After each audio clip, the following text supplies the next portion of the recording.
Assalamualaikum warahmatullahi wabarakatuh.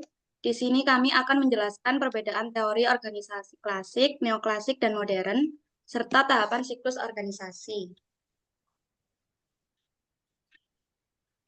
Sebelumnya, perkenalkan nama saya Mutiara Za'farani Zahra, NIM 1412200196.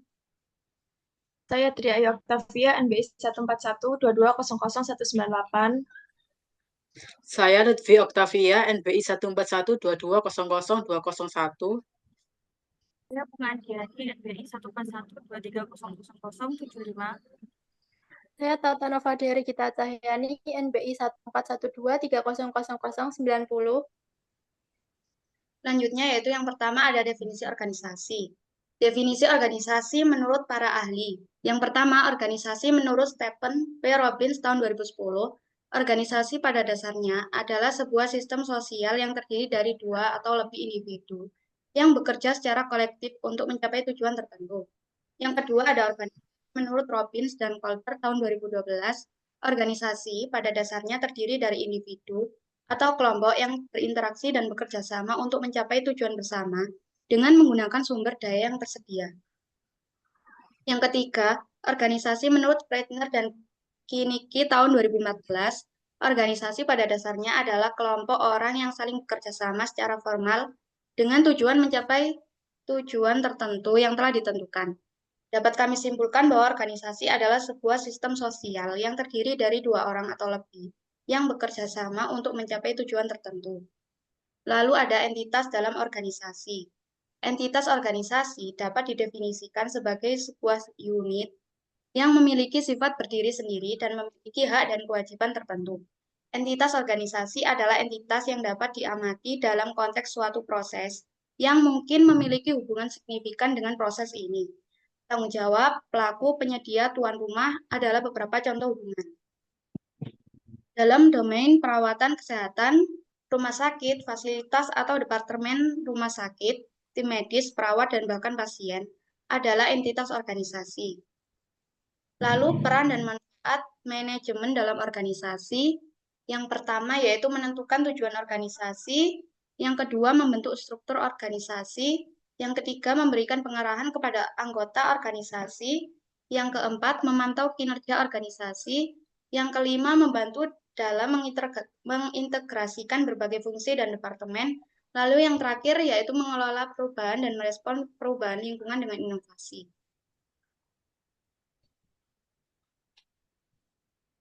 Perkembangan organisasi dari teori klasik, neoklasik, dan modern. Teori klasik. Teori organisasi klasik adalah sebuah kerangka teoritis yang berkembang pada abad ke-20 dan merupakan salah satu landasan dalam studi manajemen modern. Teori ini berfokus pada analisis bagaimana organisasi dapat beroperasi secara efisien dan efektif melalui penggunaan struktur, proses, dan teknologi yang tepat. Teori organisasi klasik berkembang pada akhir abad ke-19 hingga awal abad ke-20 sebagai respon terhadap kompleksitas dan ukurannya semakin besar pada organisasi industri. Teori ini berfungsi pada bagaimana meningkatkan efisiensi dan efektivitas organisasi dengan mengembangkan prinsip-prinsip manajemen dan struktur organisasi yang lebih baik. Salah satu tokoh utama dalam pengembangan teori ini adalah Frederick Winslow Taylor, seorang insinyur dan konsultan manajemen Amerika Serikat yang dianggap sebagai bapak ilmu manajemen ilmiah. Pada tahun 1911, Taylor menerbitkan buku berjudul The Principles of Scientific Management yang membahas bagaimana menggunakan metode ilmiah untuk aktivitas pekerja. Selain Taylor,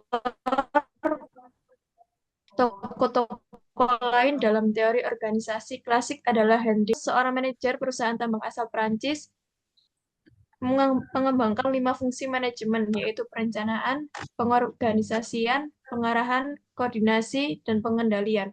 Sedangkan Max Weber, seorang sosiolog Jerman, membahas bagaimana struktur organisasi birokratik dapat meningkatkan efisiensi dan efektivitas organisasi.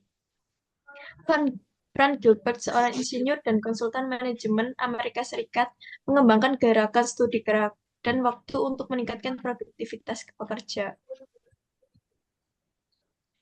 Teori organisasi klasik terdiri dari 3 aliran utama, yaitu yang pertama aliran manajemen ilmiah atau scientific management. Aliran ini dikembangkan oleh Frederick Winslow Taylor pada awal abad ke-20 dan berfokus pada analisis dan perbaikan proses produksi untuk meningkatkan efisiensi dan produktivitas.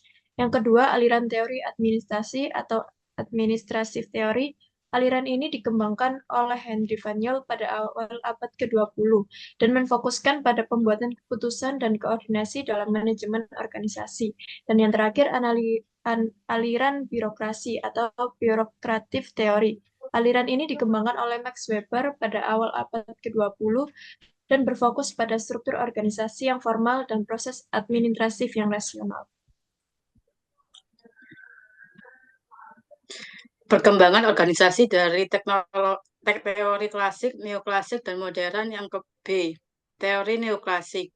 Teori organisasi neoklasik merupakan pengembangan dari teori organisasi klasik yang muncul pada awal abad ke-20. Teori ini berfokus pada aspek manusiawi dan sosiologis dalam organisasi yang sebelumnya kurang diperhatikan oleh teori klasik.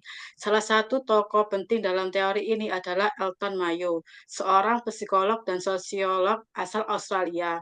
Ia melakukan eksperimen di pabrik Hawthorne Works milik Western Electric Company pada tahun 1927 untuk mempelajari faktor-faktor yang mempengaruhi produktivitas karyawan.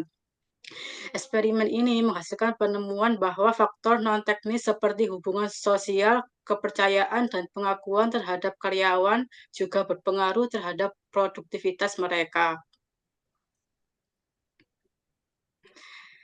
Teori organisasi neoklasik juga meliputi teori X dan teori Y yang dikembangkan oleh Douglas MacGregor pada tahun 1960. Teori X menyatakan bahwa cenderung malas dan perlu dikontrol dengan ketat, sementara teori Y menyatakan bahwa karyawan cenderung bekerja keras dan berinisiatif jika diberi kebebasan dan tanggung jawab yang cukup. Selain itu, teori ini juga mencakup teori kontingensi yang menekankan pentingnya menyesuaikan pendekatan manajemen dengan kondisi dan situasi yang dihadapi oleh organisasi. Salah satu pendekatan manajemen dengan kondisi situasi yang dihadapi oleh salah satu tokoh penting dalam teori ini adalah Joan Woodward yang mengemukakan bahwa jenis teknologi yang digunakan oleh suatu organisasi dapat mempengaruhi struktur dan gaya manajemen yang cocok untuk organisasi tersebut. Secara umum, teori organisasi neoklasik menekankan pentingnya memperhatikan faktor-faktor manusiawi dan sosiologis dalam organisasi. Selain faktor teknis dan struktural, teori ini juga menekankan pentingnya mengadaptasi pendekatan manajemen dengan situasi dan kondisi yang dihadapi oleh organisasi.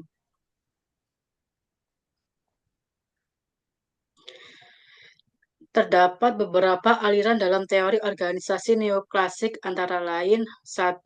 Aliran teori kemanusiaan atau Human Relation Theory. Aliran ini menganggap bahwa kebutuhan sosial dan psikologis dari karyawan juga harus diperhatikan dalam manajemen organisasi. Aliran ini muncul pada tahun 1930-an dan dipelopori oleh Elton Mayo dan rekan-rekannya di Hawthorne Studies. Kedua, aliran teori perilaku atau behavior theory. Aliran ini muncul pada tahun 1940-an dan 1950-an sebagai tanggapan terhadap aliran manajemen ilmiah yang dianggap terlalu mekanistik dan tidak memperhatikan faktor manusia dalam organisasi.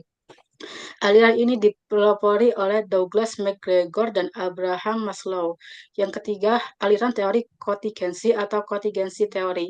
Aliran ini muncul pada tahun 1960-an dan mengakui bahwa tidak ada satu model manajemen yang bisa diterapkan secara universal pada semua organisasi. Aliran ini dipelopori oleh Joan Woodward, kemudian dikemukakan oleh Paul Lawrence dan J. Ross Laura Rawls. Yang keempat, ada aliran teori sistem atau sistem teori. Aliran ini muncul pada tahun 1960-an dan menganggap bahwa organisasi adalah sistem kompleks yang terdiri dari subsistem yang saling terkait. Aliran ini dipelopori oleh Ludwig von Bertalanffy, kemudian dikembangkan oleh Chester Bernard dan James Thomson. Pengembangan organisasi dari teori klasik, neoklasik, dan modern. Yang C, teori modern. Teori organisasi modern adalah pendekatan baru dalam studi manajemen dan organisasi yang berkembang sejak akhir abad ke-20. Teori ini berfokus pada kompleksitas dan dinamika organisasi sebagai sistem yang terus berubah dan saling terkait dengan lingkungan eksternal. Organisasi modern mengacu pada pengembangan teori dan praktik manajemen pada abad ke-20 dan seterusnya. Organisasi modern memiliki beberapa karakteristik, seperti penggunaan teknologi informasi dan komunikasi yang canggih, hubungan kerja yang lebih fleksibel, dan penekanan pada inovasi dan kecepatan dalam mengambil keputusan. Sejarah organisasi modern dimulai pada awal abad ke-20 ketika aliran manajemen ilmiah dan scientific management dan teori administrasi atau administratif teori berkembang. Aliran manajemen ilmiah dikembangkan oleh Frederick Winslow Taylor dan berfokus pada peningkatan efisiensi dan produktivitas dengan menerapkan metode ilmiah pada proses produksi. Teori administrasi dikembangkan oleh Henry Fayol dan menekankan pentingnya penggunaan prinsip-prinsip manajemen dan koordinasi dalam organisasi. Pada tahun 1950-an dan 1960-an, teori organisasi neoklasik berkembang, termasuk aliran teori perilaku atau behavioral theory, dan teori kontingensi atau contingency theory. Aliran teori perilaku menekankan pentingnya faktor psikologis dan sosial dalam perilaku organisasi. Sementara aliran teori kontingensi mengakui bahwa tidak ada satu pendekatan manajemen yang cocok untuk setiap situasi dan organisasi. Pada tahun 1980-an dan 1990-an, teori organisasi modern mengalami perkembangan lebih lanjut dengan munculnya aliran teori sumber daya manusia atau human resource theory dan teori pilihan publik atau public choice theory.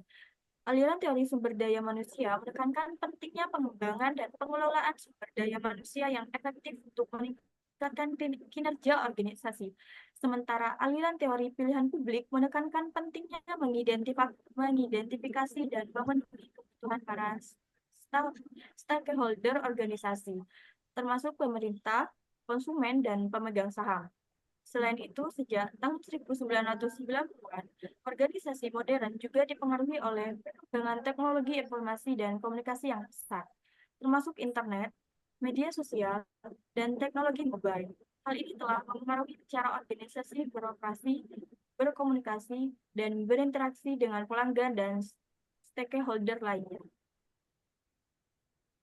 Beberapa aliran teori organisasi modern yang terkenal antara lain. Yang pertama yaitu teori sumber daya atau resource dependence theory. Aliran ini menganggap bahwa organisasi bergantung pada sumber daya dari lingkungan eksternal seperti modal, tenaga kerja, dan teknologi. Yang kedua yaitu ada teori institusional atau institutional theory. Aliran ini menekan pentingnya institusi dalam membentuk dan memengaruhi perilaku organisasi. Yang ketiga yaitu ada teori ekologi organisasi atau organization ecology theory. Aliran ini melihat organisasi sebagai bagian dari ekosistem yang saling berkompetensi untuk bertahan hidup. Yang keempat ada teori proses atau proses teori. Aliran ini menganggap bahwa organisasi adalah proses yang terus-menerus berubah dan yang kelima yaitu ada teori kompleksitas atau complexity theory. Aliran ini menganggap organisasi sebagai sistem kompleks yang terdiri dari berbagai elemen yang saling terkait dan saling memengaruhi. Baik, selanjutnya siklus organisasi. Siklus hidup organisasi merupakan tahapan perkembangan yang dialami oleh setiap organisasi beserta kondisi, kesulitan dan masalah-masalah transisi, serta implikasi yang menyertai setiap tahap perkembangan tersebut. Setiap tahapan-tahapan yang dilalui oleh organisasi akan memunculkan kesulitan atau permasalahan yang memerlukan penanganan baik secara internal maupun adanya intervensi dari pihak eksternal atau luar. Tahapan perkembangan organisasi sendiri sudah dapat diprediksi atau diperkirakan serta bersifat repetitif atau berulang-ulang atau pengulangan. Pemahaman tentang tahap perkembangan organisasi oleh para pemimpin organisasi menjadi sangat penting. Hal ini sebagai cara tindakan proaktif dan preventif dalam menghadapi persoalan-persoalan organisasi di masa yang akan datang, atau bagaimana cara menghindari masalah-masalah tersebut apabila sumber daya yang ada pada organisasi dirasa belum mumpuni. Siklus atau daur hidup organisasi menurut Adises pada tahun 1989 dalam jurnal Harper tahun 2015 terdapat 3 tahapan utama, yaitu yang pertama, tahap pertumbuhan atau growing stage yang meliputi masa pengenalan, courtship, masa bayi, infancy, dan masa kanak-kanak go-go. Yang kedua, ada masa coming of age yang meliputi masa kedewasaan atau adolescence dan masa puncak atau keemasan prime. Yang ketiga, ada tahap penurunan atau aging organization yang meliputi masa kemapanan atau stable organization, masa aristokrasi, masa birokrasi awal, early birokrasi, dan masa birokrasi serta mati atau birokrasi and death. Selanjutnya ada contoh organisasi manufaktur atau industri. Salah satu contoh organisasi manufaktur di Indonesia adalah PT Unilever Indonesia Tbk. Perusahaan ini bergerak di sektor barang konsumsi, memproduksi berbagai produk rumah tangga dan makanan. Siklus hidup PT Unilever Indonesia ini, yang pertama, kelahiran. PT Unilever Indonesia didirikan pada tahun 1933. Awalnya, perusahaan ini berfokus pada produksi sabun dan produksi kebersihan. Kelahiran perusahaan ini didorong oleh kebutuhan masyarakat akan produk kebersihan yang berkualitas. Yang kedua, ada pertumbuhan. Sejak awal 1990-an, Unilever mengalami pertumbuhan yang sangat pesat dengan memperluas lini produk dan memasuki pasar baru. Inovasi produk dan strategi pemasaran yang efektif membantu perusahaan meningkatkan pangsa pasar. Yang ketiga, ada kedewasaan. Saat ini Unilever telah dikenal luas. Saat ini Unilever telah mencapai tahap kedewasaan. Produk-produk mereka seperti sabun, deterjen, dan makanan sudah dikenal luas. Perusahaan terus berinovasi dan melakukan diversifikasi produk untuk mempertahankan posisi di pasar yang kompetitif. Yang keempat, ada penurunan. Meskipun Unilever saat ini tidak berada dalam tahap penurunan, tantangan seperti perubahan preferensi konsumen dan persaingan dari merek baru selalu ada. Perusahaan harus terus beradaptasi dengan konsumen pasar untuk menghindari kemunduran. Unilever berkomitmen untuk berkelanjutan dan inovatif, memastikan keberlanjutan jangka panjang dalam industri manufaktur. Sekian dan terima kasih dari kelompok kami. Wassalamualaikum warahmatullahi wabarakatuh. Waalaikumsalam warahmatullahi wabarakatuh.